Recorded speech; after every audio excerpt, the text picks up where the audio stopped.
صل على سيدنا محمد يا رب صل وسلم. بسم اللہ الرحمن الرحیم. تفسیر قرآن کے لیکچر میں سورہ نساء کا چوتھا رکوع اور چوتھے پارے کا آخری رکوع چل رہا تھا، اور اسی دوران ہمارا پانچواں پارہ بھی اسٹارٹ ہو چکا تھا.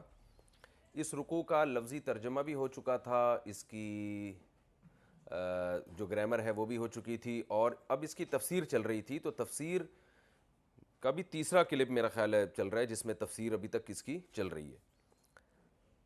تو یہ جو پانچویں پارے کی پہلی آیت ہے فَمَسْتَمْتَعْتُمْ بِهِ مِنْهُنَّ، اس آیت کے آدھی آیت ہو چکی تھی، آدھی یہاں سے فَمَسْتَمْتَعْتُمْ بِهِ مِنْهُنَّ یہاں سے تفسیر باقی تھی. تو میں انشاءاللہ آج اس رکوع کو کمپلیٹ کروں گا، اس کی جو تفسیر باقی ہے وہ بھی، اور پھر ٹائم بچا تو اس میں جو علمی نکات اس رکوع میں بیان ہوئے ہیں وہ انشاءاللہ آپ کے سامنے نمبر وار بیان کروں گا. اعوذ باللہ من الشیطان الرجیم، بسم اللہ الرحمن الرحیم. فَمَا اسْتَمْتَعْتُمْ بِهِ مِنْهُنَّ فَآتُوهُنَّ أُجُورَهُنَّ فَرِيضَةً، بس ان میں سے تم جس سے بھی فائدہ اٹھاؤ تو ان کو ان کا اجر، مقررہ اجر دے دیا کرو. یہ کنایا ہے جمع کرنے سے، ہم بستری کرنے سے. قرآن کیونکہ واضح بیان نہیں کرتا، اشارتاً بیان کرتا ہے حیا کے خلاف باتوں کو. تو قرآن کہہ رہا ہے کہ جب تم نے مال کے ذریعے نکاح تلاش کیا اور تمہارا نکاح ہوا، تو جس عورت کے ساتھ استمتعتم بھی، استمتاع کرو، فائدہ اٹھاؤ، یعنی اس سے اپنی خواہش پوری کرو، جمع کر لو اس سے، تو آتوہن اجورہن فریضہ، تو پھر اس کو اس کا مہر دے دیا کرو، وہ جو مہر مقرر ہے.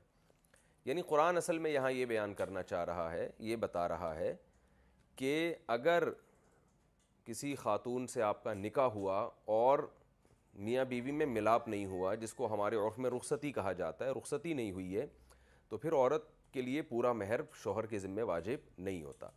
کتنا واجب ہوتا ہے؟ اگر رخصتی سے پہلے طلاق ہو جائے تو آدھا مہر واجب ہوتا ہے، جہاں جیسے کہ دوسرے مقام پہ قرآن نے بیان کیا، جس کی تفصیل میں بیان کر چکا ہوں. تو پورا مہر جب واجب ہوگا جب رخصتی ہو جائے. تو اسی کا قرآن نے ذکر کیا ہے کہ اگر تم اس سے فائدہ اٹھا لو تو ان کا مہر، ان کو اجر سے مراد مہر ہے، ان کو مقررہ مہر دے دیا کرو. وَلَا جُنَاحَ عَلَيْكُمْ فِي مَا تَرَاضَيْتُمْ بِهِ مِن بَعْدِ الْفَرِيضَةِ، تم پر کوئی گناہ نہیں ہے، کوئی حرج نہیں ہے کہ ایک دفعہ مہر مقرر ہونے کے بعد ما تراضیتم به، جس مقدار پہ تم راضی ہو جاؤ وہ بھی ٹھیک ہے. یعنی جو مہر کی مقدار ایک دفعہ نکاح میں جو طے ہوئی تھی، تو یہ نماز روزے کی طرح لازم نہیں ہو جاتی، بلکہ میاں بیوی کے آپس کی انڈرسٹینڈنگ سے اس میں اضافہ بھی ہو سکتا ہے، کمی بھی ہو سکتی ہے. کمی کا مطلب عورت کہہ دی بھائی 2 لاکھ مہر تھا، چلے میں نے 1 لاکھ معاف کیا، اور میاں کہہ سکتا ہے 2 مہر تھا لیکن میں خوشی میں آ کے آپ مجھے اتنا اچھا لگا ماشاءاللہ، یا آپ کی جو یعنی پرسنالٹی سے اور آپ کے اخلاق سے میں اتنا متاثر ہوا ہوں کہ ایک کے 2 لاکھ مہر تھا تو میں 4 لاکھ دینے کے لیے تیار ہوں. تو آپس کی انڈرسٹینڈنگ سے کوئی بھی مہر کی مقدار طے کی جا سکتی ہے، یعنی اس میں کمی بھی جائز ہے اور اس میں اضافہ بھی جائز ہے. عام طور پر اضافہ تو ہوتا نہیں ہے، کمی ہوتی ہے. وَلَا جُنَاحَ عَلَيْكُمْ فِي مَا تَرَاضَيْتُمْ مِن بَعْدِ الْفَرِيضَةِ إِنَّ اللَّهَ كَانَ عَلِيمًا حَكِيمًا، بے شک اللہ تعالیٰ علم والا اور حکمت والا ہے. یعنی اللہ کو علم ہے کہ کون سے احکام انسانوں کے لیے زیادہ فائدہ مند ہیں، تو اسے علم اور حکمت بھی، حکیم بھی ہے، جو احکام بندوں کو دیتا ہے اس میں حکمت بھی ہوتی ہے. تو اس کی حکمت نے تقاضا کیا کہ مہر کو واجب قرار دیا جائے، مرد کے اوپر بغیر مہر کے نہ نکاح ہو، اور واجب ہونے کے بعد پھر عورت کو یہ اختیار دیا جائے کہ وہ چاہے تو پورا مہر معاف کر دے، چاہے تو اس میں کمی کر دے، اور مرد کو بھی اختیار دیا جائے کہ وہ اس میں اضافہ کرنا چاہے تو اضافہ کر سکے. تو یہ حکمت پر مبنی احکام تھے جو اللہ نے نازل کیے. آگے ارشاد ہے وَمَن لَّمْ يَسْتَطِعْ مِنْكُمْ طَوْلًا أَن يَنكِحَ الْمُحْصَنَاتِ الْمُؤْمِنَاتِ، کیونکہ یہ ساری نکاح سے متعلق آیات چل رہی ہیں.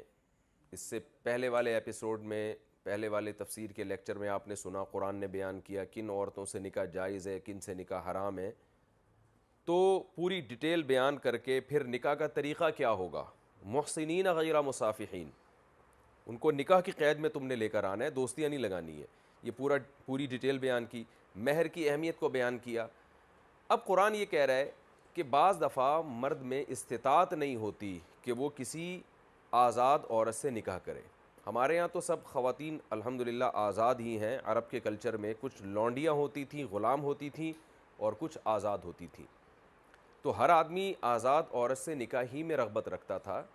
غلام اور لونڈیوں سے نکاح میں لوگ رغبت نہیں رکھتے تھے. اس کی وجہ یہ تھی کہ جب کوئی لڑکی یا عورت کسی کی باندی ہے, لونڈی ہے, تو اگر آپ اس لونڈی سے, اس باندی سے نکاح کرتے ہیں تو اس میں نقصان یہ تھا کہ ٹھیک ہے وہ لونڈی یا اس کی وہ باندی وہ آپ کے لیے حلال تو ہو جائے گی, آپ کے لیے اس سے سیکشول ریلیشن قائم کرنا جائز ہوگا, اس کی اولاد آپ کی اولاد کہلائے گی, اور اس لونڈی کا جو آقا ہے, مالک ہے, وہ اس سے پھر وہ ریلیشن نہیں رکھ سکتا تھا. لیکن نکاح کے نتیجے میں صرف آپ کے لیے ریلیشن حلال ہوتا اپنی بیوی سے. باقی جو بیوی پر اطاعت واجب ہے کہ شوہر کی خدمت یا شوہر کی اطاعت, وہ عورت پہ لازم نہیں ہوتی کیونکہ وہ لونڈی کسی اور کی ہے, باندی کسی اور کی ہے. تو خدمت اس پر لازم ہوتی تھی اپنے مولا کی, یعنی مولا کی پرمیشن کے بغیر وہ اپنے شوہر کے پاس بھی نہیں آ سکتی. ایک نقصان تو یہ تھا. یعنی نکاح میں جو فائدے ہیں وہ فائدے صرف اتنے حاصل ہو رہے ہیں کہ آپ کو ایک حلال طریقہ مل گیا اپنی جائز خواہش پوری کرنے کا, اور حرام سے آپ بچ جائیں گے. حالانکہ نکاح صرف اس مقصد کے لیے نہیں ہوتا. نکاح کا بنیادی مقصد ہے اولاد. تو یہاں اولاد میں کیا نقصان ہوتا تھا کہ آپ جب کسی کی باندی سے نکاح کریں گے, اس سے آپ کی اگر اولاد ہو گئی تو اولاد تو آپ کی ہوگی, لیکن وہ اولاد بھی غلام ہوتی تھی. یعنی وہ باندی کا جو آقا ہے وہ اس کو بھی غلام بناتا تھا اور وہ اس کی غلام ہوتی تھی. تو یہ بھی ایک اس میں بڑا نقصان تھا کہ آپ کا بیٹا کسی کا غلام بنے, یا اگر اس سے بچی پیدا ہو گئی تو وہ کسی کی لونڈی بنے. اس نکاح کو لوگ پسند نہیں کرتے تھے, اور قرآن نے بھی پسند نہیں کیا اس نکاح کو, جیسے کہ آگے آ رہا ہے. اس لیے قرآن یہ چاہتا ہے کہ آزاد عورتوں سے نکاح کیا جائے, کیونکہ اس سے نکاح میں فائدے حاصل ہوتے ہیں. صرف آپ کی ڈیزائرز پوری نہیں ہوتی بلکہ اس کے علاوہ آپ کو ایسی اولاد ملتی ہے جو کسی کی غلام نہیں ہوتی, اور بیوی سے جو مقاصد ہیں وہ پورے طور پر حاصل ہوتے ہیں. کیا مطلب؟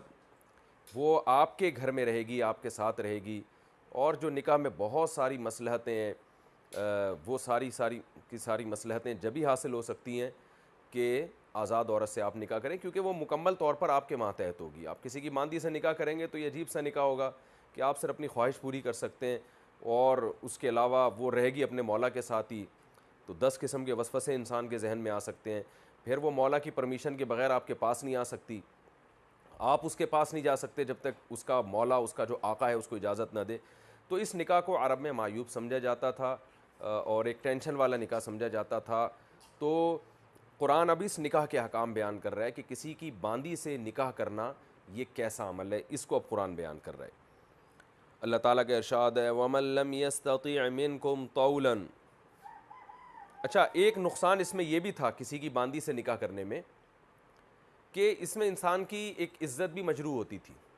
ظاہر ہے جب انسان اچھے خاندان میں نکاح کرتا ہے تو اس کی عزت ہوتی ہے, اور وہ کسی کی باندی لونڈی سے نکاح کرے گا تو لوگ کہیں گے ابے لگتا ہے بھائی اس کو کوئی رشتہ دے نہیں رہا تھا تو کسی کی باندی سے نکاح کر لیا اس نے. تو عزت بھی انسان کی مجروح ہوتی ہے. ہر آدمی چاہتا ہے کسی یعنی اچھے خاندان میں نکاح کرے, ایک عزت دار عورت سے نکاح کرے. تو آزاد عورتوں کی زیادہ عزت ہوتی تھی بنسبت باندیوں کے. باندیاں تو وہ ہوتی ہیں جو جنگوں میں قید ہو کر غلام بنے, لونڈیاں بنے. تو یہ سارے نقصانات تھے. تو قرآن اب اس کا حکم بیان کرتا ہے وَمَن لَّمْ يَسْتَطِعْ مِنْكُمْ طَوْلًا. تم میں سے اگر کوئی شخص قدرت نہیں رکھتا, استطاعت نہیں رکھتا, أَن يَنْكِحَ الْمُحْصَنَاتِ, کہ وہ آزاد عورتوں سے نکاح کرے. میں نے بتایا نا محصنات کا مطلب آزاد عورتیں بھی آتا ہے, محصنات کا مطلب شادی شدہ عورتیں بھی آتا ہے. تو حصن اصل میں قلعے کو کہتے ہیں. تو محصن وہ جو محفوظ ہوں, تو آزاد عورت زیادہ محفوظ ہوتی ہے. یہ عزت کے معنی میں بھی یہ لفظ استعمال ہوتا ہے, عزت دار عورتیں. تو مراد یہاں پر ہے آزاد عورتیں. اللہ تعالیٰ فرماتے ہیں تم میں جو لوگ آزاد عورت سے نکاح کی طاقت نہیں رکھتے. آزاد سے مراد المؤمنات, مومن آزاد عورتوں سے نکاح کی طاقت نہیں رکھتے. فَمِمَّا مَلَكَتْ أَيْمَانُكُمْ. فَمِن اصل میں تھا من, ما ملا کے پڑھا جاتا ہے مما. فَمِن یہاں لفظ محذوف ہے انکحو, یعنی فن کی ہو تو نکاح کرو تم مما ان عورتوں سے, ملکت ایمانکم جن کے تمہارے دائیں ہاتھ مالک ہیں, یعنی تمہاری باندیاں, ان عورتوں سے تم نکاح کر لو. پھر تو تمہاری باندیوں کا مطلب مسلمانوں کی باندیاں, یہ مطلب نہیں ہے کہ تمہاری اپنی باندی, کیونکہ اپنی باندی سے نکاح نہیں ہوتا. جو عورت بیوی ہوتی ہے وہ آپ کی غلام اور لونڈی نہیں ہو سکتی، کیونکہ بیوی کا ایک اسلام میں مقدس رشتہ ہے، اس کو آپ لونڈی یا غلام بنا نہیں سکتے۔ تو غلام سے، لونڈی سے جب آپ نکاح کریں گے تو اس کو پہلے آزاد کرنا پڑے گا، کیونکہ بیوی کے حقوق اسلام میں لونڈی سے زیادہ ہیں۔ تو یہ دونوں چیزیں جمع نہیں ہو سکتی کہ آپ کی باندی بھی ہو اور آپ کی بیوی بھی ہو۔ تو یہاں مراد یہ ہے کہ کسی اور کی باندی سے آپ نکاح کریں، آپ کی بیوی ہوگی لیکن کسی اور کی وہ باندی ہوگی۔ قرآن کہہ رہا ہے تم میں سے جو لوگ استطاعت نہیں رکھتے کہ وہ مومن آزاد عورتوں سے نکاح کریں، فَمِمَّا مَلَكَتْ أَيْمَانُكُمْ، تو ان عورتوں سے نکاح کرو جن کے تمہارے دائیں ہاتھ مالک ہیں، یعنی مسلمانوں کے دائیں ہاتھ جن کے مالک ہیں، یعنی مسلمانوں کی لونڈیاں۔ یہ دائیں ہاتھ مالک ہونا یہ اصل میں کنایا ہوتا ہے کہ جن کے وہ مالک ہیں، مراد یہ نہیں کہ دائیں ہاتھ مالک ہیں بائیں مالک نہیں ہے، تو مالک تو ہاتھ نہیں ہوتا، یہ تو ایک کنایا ہے، یہ ایک محاورہ تھا عرب میں کہ جس چیز کے آپ مالک ہوتے تھے اس کو ما ملکت ایمانکم سے تعبیر کیا جاتا تھا۔ قرآن کہہ رہا ہے کہ تم ان عورتوں سے نکاح کر سکتے ہو جن کے جو اہل اسلام یعنی مسلمانوں کی جو باندیاں ہیں، من فتیاتکم، فتح اصل میں جوان کو کہتے ہیں، اور فتیات جوان لڑکیاں، تو لونڈیاں اکثر جوان ہی ہوا کرتی تھیں تو اس لیے ان کو فتیات سے تعبیر کیا، ورنہ مراد اس سے جوان نہیں ہے، کوئی بھی عمر میں کسی بھی عمر میں آپ نکاح کر سکتے ہیں، لیکن رغبت انسان کو چونکہ جوان عورتوں میں ہی ہوتی ہے، بڑھاپے میں پھر بوڑھی عورتوں سے نکاح کی رغبت نہیں ہوتی، تو اس لیے قرآن اس قید کا تذکرہ کر رہا ہے کہ جو تمہاری جو باندیاں ہیں المؤمنات، مومن باندیاں، ان سے تم نکاح کر لیا کرو۔ خلاصہ کیا نکلا اس آیت کا کہ اللہ تعالیٰ فرما رہے ہیں کہ جو لوگ آزاد مومن عورتوں سے نکاح کی طاقت نہیں رکھتے تو وہ نکاح کر لیں ان عورتوں سے جو تمہاری مومن باندیاں ہیں، یعنی مسلمانوں کی مومن باندیاں، ان عورتوں سے نکاح کر لیں۔ واللہ اعلم بایمانکم، اللہ تمہارے ایمان کو خوب جانتا ہے، بعضکم من بعض، تم سب ایک دوسرے کی جنس میں سے ہو، یعنی اللہ کو حقیقت معلوم ہے کون مومن ہے کون کافر ہے، تو ظاہری طور پر تم یہ تحقیق کرو گے کہ مسلمان عورتیں ہیں، مومن عورتیں ہیں، تو ان سے نکاح کر لو، اور بعضکم من بعض، تم سب ایک دوسرے کی جنس میں سے ہو۔ تو پہلے تو میں اس آیت کو ذرا مزید ڈیٹیل بیان کروں۔ اس آیت میں اللہ نے فرمایا کہ جو لوگ آزاد مسلمان عورت سے نکاح کی طاقت نہیں رکھتے وہ مسلمان باندیوں سے نکاح کر لیا کریں، یہ سیدھا سیدھا ترجمہ ہو گیا اس کا۔ اس کے شرعی حکام کیا ہیں؟ امام شافعی رحمہ اللہ تعالیٰ کی رائے یہ ہے اس آیت کی روشنی میں کہ اگر کوئی شخص آزاد عورت سے نکاح کی طاقت نہیں رکھتا تو وہ کسی کی باندی سے نکاح کر سکتا ہے، جو آزاد عورت سے نکاح کی طاقت رکھتا ہے وہ کسی کی باندی سے نکاح نہیں کر سکتا، ایک بات۔ دوسری بات یہ، امام شافعی رحمہ اللہ تعالیٰ کے نزدیک کسی کی باندی سے نکاح کرنے کے لیے ایک اور شرط ہے کہ وہ مومن ہو۔ اہل کتاب یعنی یہود و نصارہ، کوئی باندی ایسی ہے جو عیسائی یا یہودی ہے، اہل کتاب میں سے ہے، تو اس سے بھی امام شافعی کے ہاں نکاح نہیں ہو سکتا۔ وجہ اس کی ہے، وہ کہتے ہیں قرآن صاف طور پہ کہہ رہے کہ جو مومن آزاد عورتوں سے نکاح کی طاقت نہیں رکھتے وہ باندی سے نکاح کریں، تو گویا قرآن نے دو شرطیں بیان کر دی ہیں کہ یہ ان لوگوں کے لیے اجازت ہے باندی سے نکاح کرنے کی جن کو آزاد عورت سے رشتہ میسر نہیں ہے، اور دوسری شرط قرآن نے یہ لگائی من فتیاتکم المومنات، وہ باندی بھی مومن ہونی چاہیے۔ تو یہ دو شرطیں امام شافعی کے نزدیک ہیں باندی سے نکاح کرنے کی۔ امام ابو حنیفہ رحمہ اللہ تعالیٰ کی رائے یہ ہے کہ اگر آپ آزاد عورت سے نکاح کی طاقت نہیں رکھتے تو بھی آپ کو باندی سے نکاح کی اجازت ہے، اور جیسے آزاد عورت میں یہود و نصارہ کی آزاد عورتوں سے نکاح کی بھی آپ کو اجازت ہے، تو اسی طرح سے باندی کے لیے مسلمان ہونا بھی ضروری نہیں ہے، بلکہ باندی یہود و نصارہ کی باندی سے بھی آپ نکاح کر سکتے ہیں۔ یعنی خلاصہ کیا نکلا، امام شافعی کے نزدیک تو قرآن نے جو شرطیں بیان کی ہیں وہ شرط ہی کے معنی میں ہے، جبکہ امام ابو حنیفہ کے نزدیک یہ شرط کے معنی میں نہیں ہے، محض یہ ایک ترغیبی حکم ہے۔ دلائل دونوں کے اپنے اپنے، امام شافعی کی دلیل تو بہت واضح ہے کہ بھئی قرآن خود کہہ رہا ہے کہ جو آزاد مومن عورتوں سے نکاح کی طاقت نہیں رکھتے تو وہ لوگ باندی سے نکاح کریں، تو اس سے صاف پتہ چلتا ہے بھئی جو طاقت رکھتے ہیں وہ نہ کریں، اور دوسرا قرآن کہہ رہا ہے کہ باندی بھی مومن ہونی چاہیے، اس سے صاف پتہ چل رہا ہے کہ غیر مسلم سے جائز نہیں ہے۔ جبکہ امام حنیفہ کی رائے ہے کہ یہ ایک اصول پر مبنی ہے یہ اختلاف۔ امام ابو حنیفہ رحمہ اللہ تعالیٰ کے نزدیک قرآن مجید میں جو احکام ہیں ان